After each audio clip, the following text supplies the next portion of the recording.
Ce témoignage évoque le cheminement d'une femme qui a suivi une voie musicale atypique pour devenir chef d'orchestre. Malgré son désintérêt initial pour la musique classique et les limites imposées par son entourage familial, elle a développé une passion pour diriger un orchestre. En observant les chefs d'orchestre masculins, elle a réalisé son propre potentiel. Par le biais de son expérience et de ses émotions, elle apprend à modeler la musique, du compositeur à l'orchestre, en utilisant son corps comme principal instrument.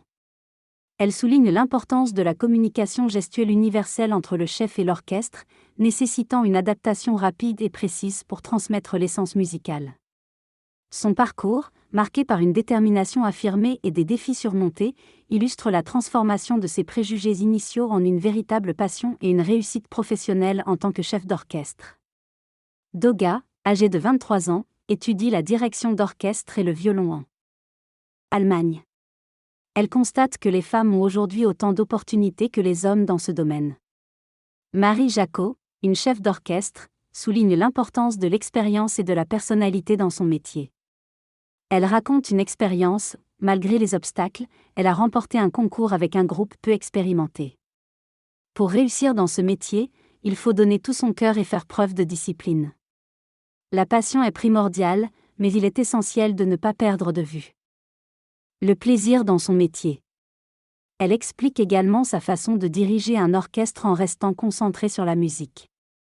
Il s'agit du témoignage d'un jeune chef d'orchestre de 23 ans qui partage ses réflexions et expériences en matière de direction musicale. Il aborde notamment les défis de la communication et de la gestion des musiciens, soulignant l'importance de faire preuve de fermeté tout en restant ouvert aux propositions. Il évoque également l'apprentissage et l'importance de l'acceptation des erreurs, ainsi que l'impact personnel sur l'interprétation musicale.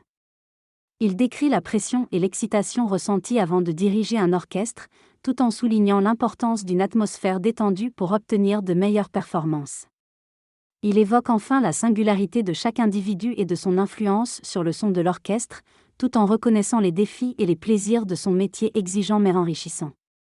Le narrateur partage son parcours dans la musique classique en tant que personne venant d'une culture différente. Il exprime les difficultés qu'il a rencontrées, notamment en conciliant sa carrière avec ses enfants, les sacrifices financiers qu'il a dû faire, ainsi que les obstacles liés à sa maternité dans le monde de la musique. Malgré les défis, il souligne l'importance d'être à la fois fort et vulnérable pour affronter les critiques et les obstacles, tout en espérant que les mentalités évolueront pour permettre une plus grande diversité et inclusion dans le monde de la musique classique.